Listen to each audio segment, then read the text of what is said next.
नमस्कार दोस्तों, मैं चंद्रकांत तिवारी मोटिवेशनल कहानी में आपका स्वागत करता हूं। दोस्तों, किसी ने बड़ा कमाल का कहा है, सवाल जहर पीने का नहीं था, वो तो मैं पी गया, तकलीफ तो तब हुई लोगों को जब मैं जी गया। दोस्तों, ऐसी एक कहानी है, बहुत लंबे समय की बात है। एक राजा और एक उनकी प्रजा बड़ी खुशहाल रहती थी। राजा और प्रजा के बीच में इतना अच्छा रिलेशन था कि राजा प्रजा को इतना खुश रखते थे। उनकी प्रजा राजा को डरती भी थी और राजा से प्यार भी करती थी। जिंदगी में उस राजा के लिए बहुत जरूरी होता है कि उसकी प्रजा उससे डरे भी और उससे प्यार भी करे। रिलेशन बीच में बहुत इंपॉर्टेंट है। दोस्तों, यही ऐसे ही समय गुजरता जा रहा था। प्रजा खुशहाल अपना काम करती थी, राजा खुशहाल अपनी जिंदगी जिया करते थे। लेकिन एक दिन अचानक से उनके शहर में एक जादूगरनी आई, जो अपने जादूगर से जो चाहती थी वो कर लेती थी। उसने देखा कि राजा भी बड़ा खुश रहता है, प्रजा भी खुश रहता है। कुछ ऐसा किया जाए जिससे प्रजा और राजा के बीच में कुछ मतभेद पैदा हो। जादूगरनी ने पूरे शहर का चक्कर लगाया। उसने देखा कि एक कुआं है जहां से सारी प्रजा पानी पीती है। उसने उस कुआं में ऐसा जादू टोना किया कि जिससे सारे लोग पागल हो जाए। सुबह हुआ, जब सारे लोग उससे पानी भर रहे थे, धीरे धीरे एक एक करके वो पागल होते जा रहे थे। शाम तक पूरी प्रजा पागल हो गई। प्रजा के बीच में ये आक्रोश पैदा हो गया कि हमारा राजा पागल हो गया है। राजा ने पता नहीं ऐसा क्या किया जिससे वो पागल हो गया। प्रजा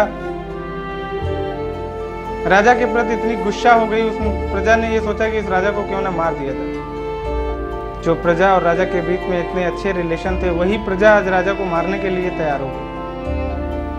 राजा लेट सुबह सो के उठे। उन्होंने अपने वजीर को बुलाया। उन्होंने वजीर से कहा, क्या ऐसा हो गया जिससे सारी की सारी प्रजा में हड़कंप मच गया, सारी प्रजा पागल हो गई है।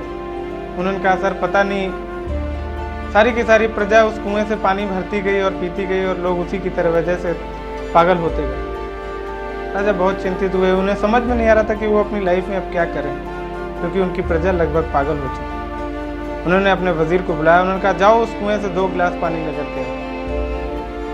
वजीर सोचने लगा कि राजा को ऐसा क्या करना है कि 2 गिलास पानी मंगाया। वहां से गया, राजा का आदेश था, गया 2 गिलास पानी लेकर के वापस आया। उसने कहा, लो सर। उन्होंने कहा, लो 1 गिलास आप पियो और 1 गिलास मैं पीता हूँ। दोस्तों, जैसे ही उन दोनों ने भी पानी पिया, वो भी पागल हो गए। जैसे ही प्रजा के बीच में ये बात पता चली, प्रजा इतनी खुश हुई, इतना उत्साहित हुई, लोगों में मिठाइयाँ बंटने लगी, ढोल नगाड़े बजने लगे।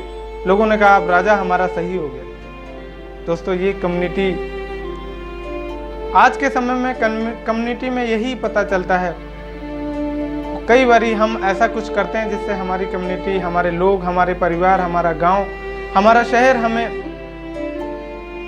समझ नहीं पाता। उनको लगता है कि नहीं, ये आदमी हमारे बीच में सही काम नहीं कर रहा। हमें वो करना पड़ता है जिससे हमारे बीच के लोग खुश रहें। दोस्तों, जिंदगी में 2 चीज़ें हमेशा बहुत याद रखनी चाहिए। एक क्रिटिकल थिंकिंग, दूसरी learning to make your own conclusion. जिंदगी में ये बहुत इंपॉर्टेंट है। जिंदगी में आप वो करो जिससे आप अपनी लाइफ में खुशहाल रह सको, लेकिन आप वो भी करो जिससे आपका परिवार, आपका शहर, आपका गांव आपसे खुश रहे। दोस्तों, ऐसा वो कुछ भी मत करो जिससे लोग आपकी तकलीफ, भले ही आप अपनी लाइफ में खुश रहें, लेकिन अगर आपके परिवार वाले आपसे खुश नहीं है तो वो आपकी लाइफ कहीं ना कहीं रुक जाएगी। दोस्तों, महाभारत में श्री कृष्ण जी ने अर्जुन को बहुत समझाया। जब अर्जुन ने कहा, नहीं अब हमको युद्ध नहीं लड़ना है, सर हे भगवान अब बहुत कुछ हो गया, अब मैं युद्ध नहीं लड़ना चाहता हूँ, अब वापस चलो।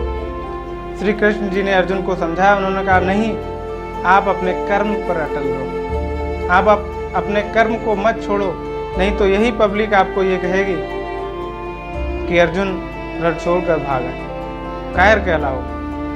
दोस्तों, श्री कृष्ण ने अपनी लाइफ में सब कुछ खो दिया। अपने माँ, अपने बाप, अपनी प्रजा, सब कुछ उन्होंने एक एक करके खोते गए, लेकिन उन्होंने अपना कभी भी विश्वास और अपनी दृढ़ क्षमता को नहीं छोड़ा, जिसकी वजह से आज उन्हें लोग भगवान कहते हैं। थैंक यू दोस्तों, thank you for watching this video.